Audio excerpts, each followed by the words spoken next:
La petite ville au bord du Mississippi est de nouveau en émoi. Au cours d'une excursion organisée par le maître d'école, Tom et Becky, sa petite camarade, se sont égarés dans les galeries d'une grotte qui forment un véritable labyrinthe. En cherchant la sortie, Tom se trouve soudain en présence de Joe l'Indien, qui a caché dans ce souterrain 2 sacoches pleines de pièces d'or. Tom arrive à s'échapper par une minuscule ouverture que seul un enfant peut utiliser, et il délivre ensuite Becky. Pour que de pareils incidents ne se reproduisent pas, le juge du pays, M. Thatcher, fait fermer à clé la grande ouverture de la grotte. Puis, quelque temps après, une grande expédition s'organise et on retrouve Joe l'Indien, mort de faim dans cette grotte dont il n'a pu s'échapper. Tom n'a qu'une idée en tête, retrouver le trésor caché. Huck, qui s'ennuie chez sa mère adoptive, la riche veuve Douglas, est tout heureux de suivre Tom. Ils partent tous deux à la recherche du trésor caché dans la grotte, où Joe étant mort, il ne doit plus rester que son camarade Windy.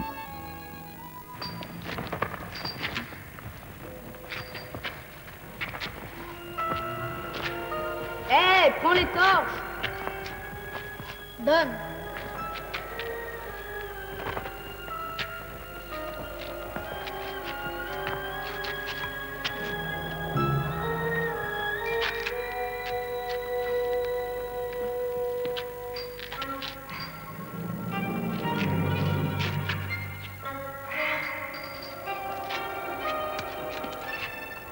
Dépêche-toi.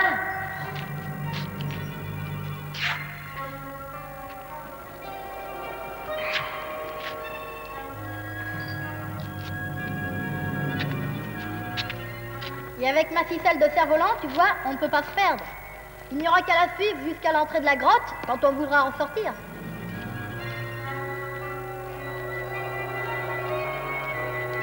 Pour ne pas se perdre, ils avaient emporté le fil d'un cerf-volant qu'ils déroulaient à mesure. Alors, c'est beau ou c'est pas beau? Ouais, c'est beau, mais c'est plutôt mouillé. Est-ce que tu peux être décourageant tout de même?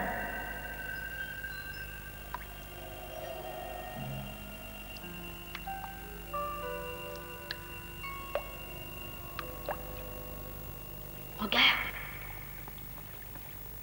Qu'est-ce que c'est? Je sais pas. Mais c'est Windy.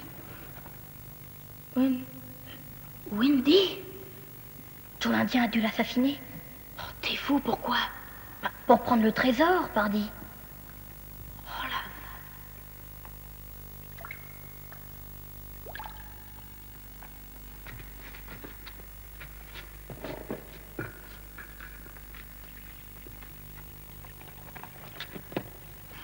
Attends, tu vas voir.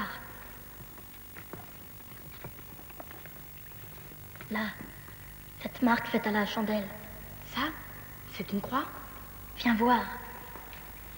J'ai repéré tout ça pendant qu'il me poursuivait. Oh, écoute, Tom. Quoi? Partons. Quoi? Tu veux laisser pourrir un trésor pareil? Je sais pas s'il pourrira, je m'en fous. Oh, c'est le fantôme de Joe. Il est sûrement par là. Penses-tu? Son fantôme est resté là où il est mort. C'est l'habitude chez les fantômes. Pas du tout, un fantôme ça bouge, tout le monde te le dira. Il serait en ce moment à tourner par ici que ça ne m'étonnerait pas. Je ne dis pas non. Tom se demanda si Huck n'avait pas raison, et l'inquiétude l'envahit. Mais ici, il y a des croix sur les murs. Dès qu'il voit une croix, un fantôme se sauve. Tu vas pas me dire le contraire. Je sais pas, peut-être bien. Alors, tu vois?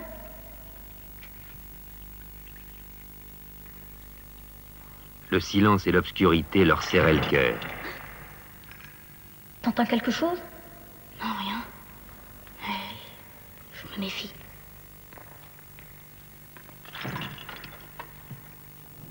Écoute. Oh, c'est rien. Un éboulement de pierre. Tu sais, question souterrain, j'en connais un bout. Ils avaient perdu le fil du cerf-volant qui seul les reliait au monde extérieur. Qu'est plus que ça? T'affole pas, il doit pas être loin le bout de ficelle. Ouais.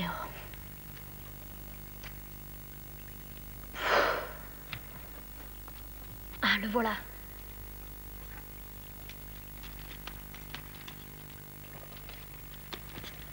Tiens, tu vois cette grotte-là? Là, où? Là-bas. C'était par ici, sûrement, que Joe avait caché le trésor.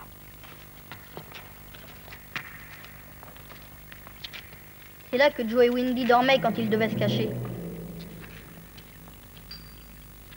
Ça doit être là aussi que Joe a caché le trésor. Tu crois? Je pense. Oui, c'est bien ça. Tiens, regarde. Ils ont mangé du poulet. Regarde ici. Regarde, ça doit être ça. Oui, on dirait que la terre a été tassée avec le pied. Ça y est. Tiens, prends la torche. Je vais creuser.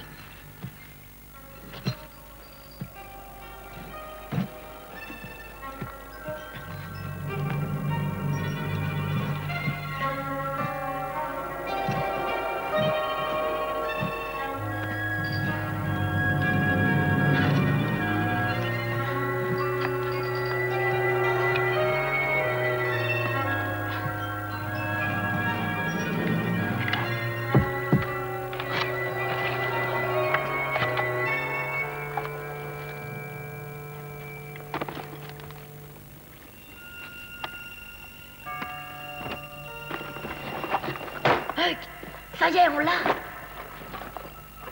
Bon sang, enfin. Oh oui, le trésor.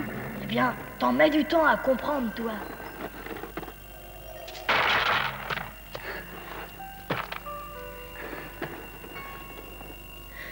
De l'or. Allez, grimpe.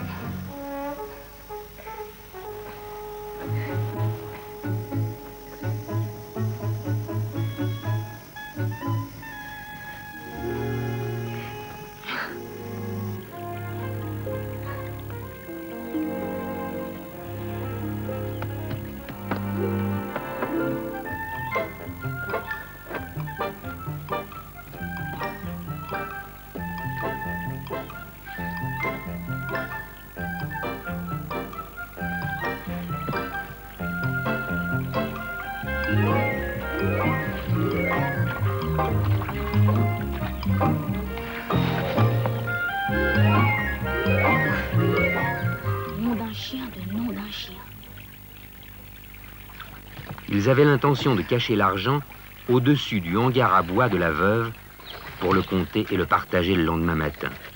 Pour le transport, ils avaient raflé la petite charrette de Benny Taylor. Hé, vous autres! D'où venez-vous? Qu'est-ce que vous faites là? Rien de mal, on se promène. Je vous cherche partout. La veuve a une surprise pour vous. Tout ce qui avait un nom dans la petite ville était présent. Les Thatcher, les Harper, les Rogers, Tante Polly et Sid, le pasteur et beaucoup d'autres, tous endimanchés. Madame Douglas, Excusez-moi. ils viennent d'arriver. Oh, Tom, dans quel état es-tu? Qu'est-ce que tu as fait? Comment oses-tu te montrer dans une tenue Allons. pareille? Oh, tu as vu, c'est trop joli. On dirait deux chansonniers.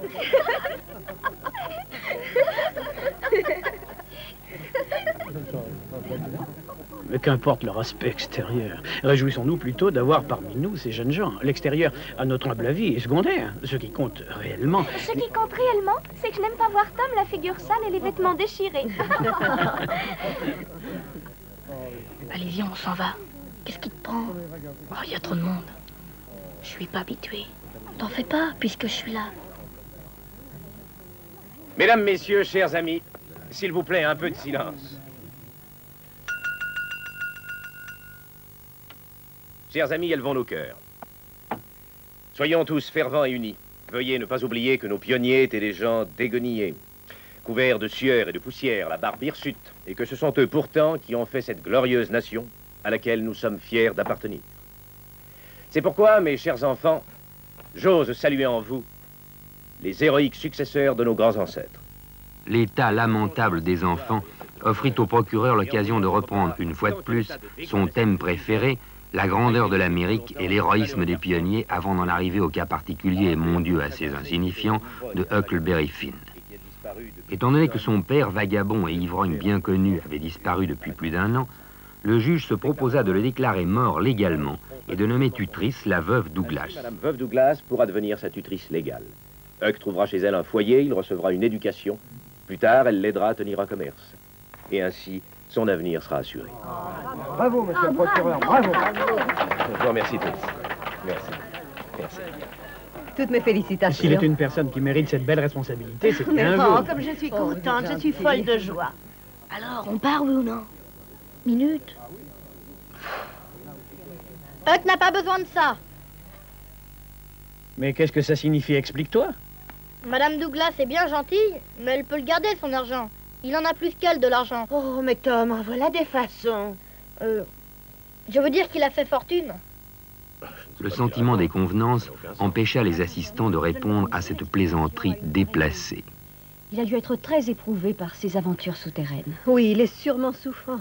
Il a de la fièvre, ça se voit. Soyons indulgents et oublions ce qu'il vient de dire. Tom, tu es malade, qu'est-ce que tu as? Mais je n'ai rien, ma tante. Je dis simplement que Huck n'a besoin de rien. Vous allez voir. Il est parti chercher l'argent, madame. Le trésor. Ils sont complètement.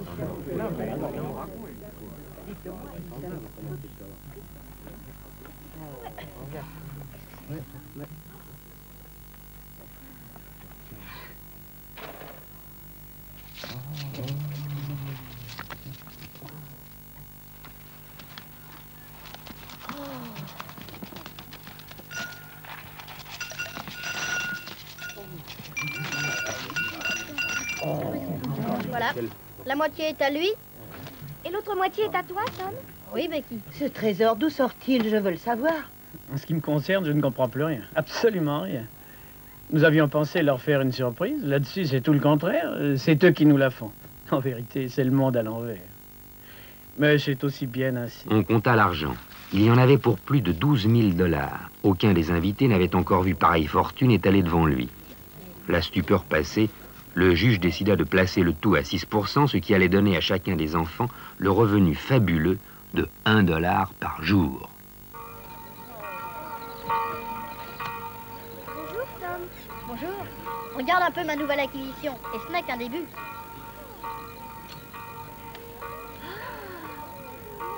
Elle est belle. Fais voir un peu. Elle est en or. Hein, bien Dès sûr. que Tom et Huck apparaissaient, une course se formait autour d'eux. On les admirait, on les buvait des yeux. La nouvelle fortune de Huck et le patronage de la veuve Douglas lui ouvrirent les portes de la haute société locale.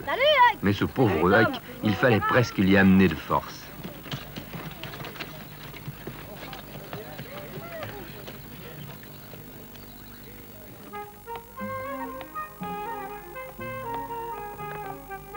Sa vie était un perpétuel martyre. Songez donc, à table, il fallait maintenant se servir d'un couteau et d'une fourchette, manger dans une assiette, avoir une serviette.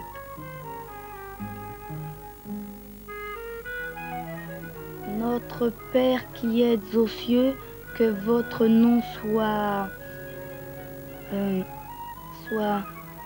Sanctifié.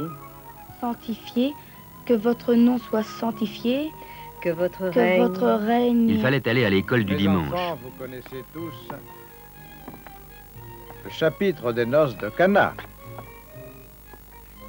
où notre Seigneur Jésus-Christ a changé l'eau en vin. Et nous pouvons penser que ce jour-là, tout le monde a beaucoup bu.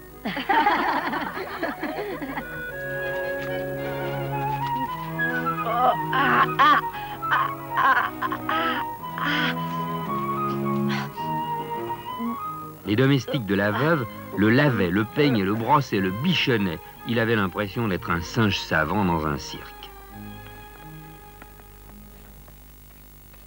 Il endura courageusement son supplice pendant 3 semaines, et puis subitement, il disparut, laissant la veuve désespérée au milieu de la consternation générale.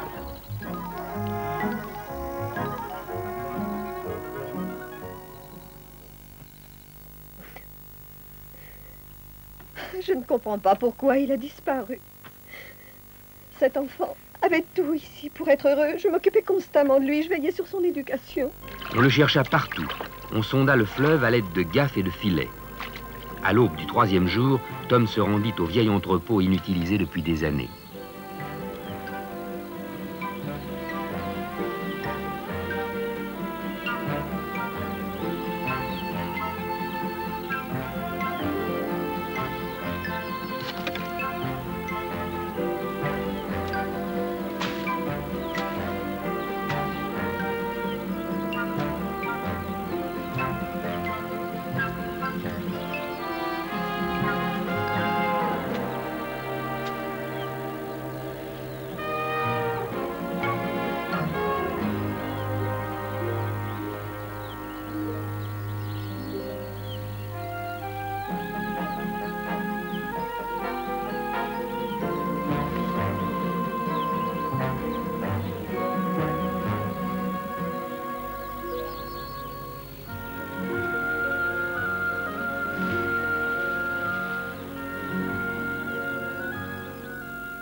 Mon Dieu, je rêvais de la veuve Douglas. Quel cauchemar. Pauvre femme, elle te croit mort, elle s'arrache les cheveux. Elle dit que c'est de sa faute, qu'elle s'est pas assez occupée de toi. Et elle pleure, elle pleure. Si ça continue, elle va faire déborder le Mississippi. C'est une très chic bonne femme, mais je préfère mon tonneau et mes frusques. Alors écoute-moi, tu vas aller prendre mon argent et tu vas racheter ma liberté. Quoi? Tu racheter comme un nègre? Mais non, tu es fou. Écoute, il faut essayer encore un peu de devenir comme il faut. Tu t'y habitueras. J'y arriverai jamais. Mais si. Écoute, tu crois peut-être que le juge, avant de devenir ce qu'il est, n'a pas été un bon à rien comme toi? Sa vie de martyr avait repris. Et pour rattraper le temps perdu, M. Dobbins lui donnait des leçons particulières. Un peu plus droit, tes bâtons. Bâton. Bâton. Bâton. Bâton. Bâton. Bâton. Bâton. Bâton.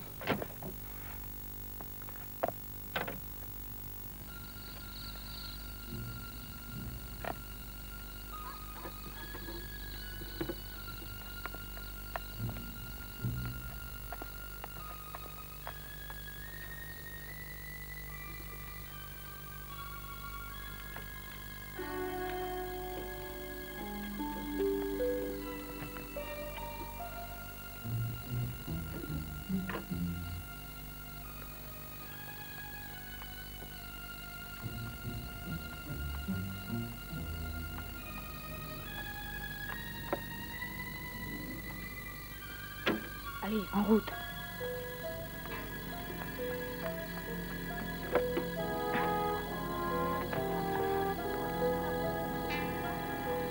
Il rentrait de ses expéditions nocturnes avec Tom, croulant de fatigue et crotté de haut en bas, mais heureux. Et s'il put tenir le coup, c'est grâce à ces évasions-là. Une année s'écoula ainsi. Il savait maintenant un peu lire et écrire, et il étouffait un peu moins sous la camisole des bonnes manières. Lors du défilé annuel, on lui fit même porter l'étendard de l'école, afin de démontrer officiellement que personne ne lui en voulait d'avoir été pauvre et fils d'ivrogne.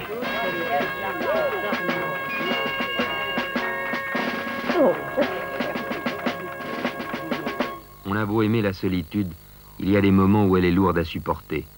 Et cette nuit-ci, il aurait presque souhaité d'être mort.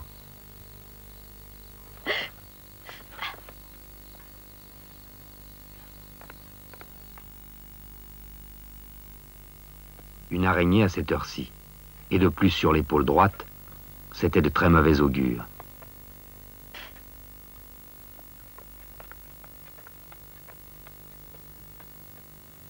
En suivant la vieille superstition pour conjurer le malheur, il avait fait plusieurs tours sur lui-même avant de se couper et de se brûler une mèche de cheveux.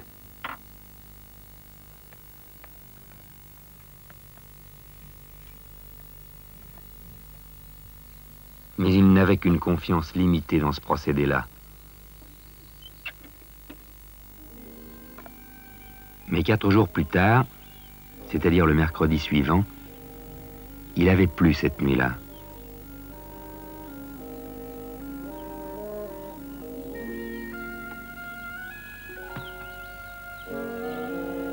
Quelqu'un avait dû venir de la carrière. Il s'était arrêté près de la chicane, puis avait contourné la barrière du jardin. C'était inquiétant. L'homme qui portait ces chaussures-là avait sous le talon gauche une croix faite de clous, amulette destinée à éloigner le diable. Et Huck reconnut cette amulette. Cet homme était son père.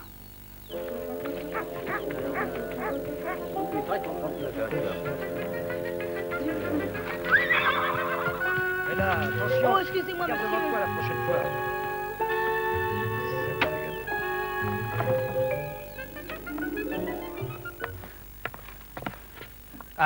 Ah, te voilà, mon garçon. Eh ben, tu m'as l'air bien essoufflé. Alors, tu viens chercher tes intérêts? Non, monsieur. J'ai quelque chose à toucher? Ben, oui.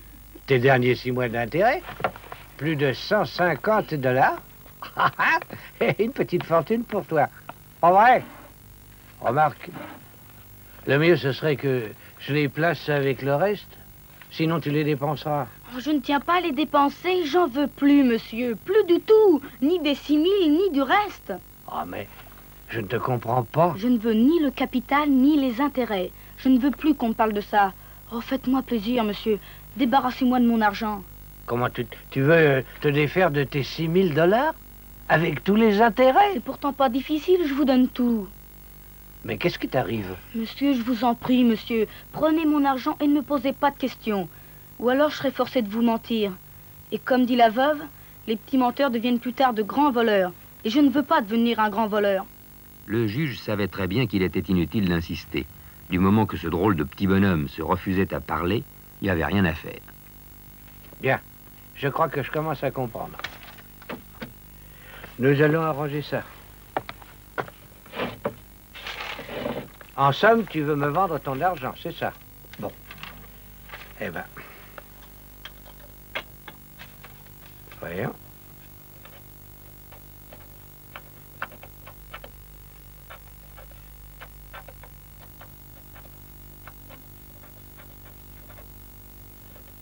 Voilà, j'ai mis pour un prix convenu parce que le chiffre peut très bien ne pas figurer dans l'acte de vente.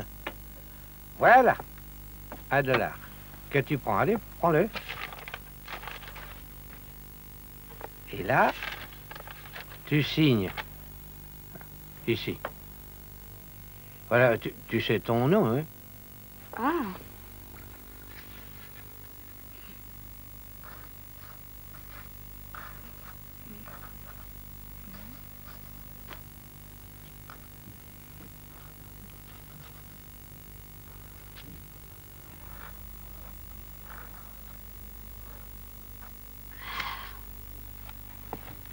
Bien.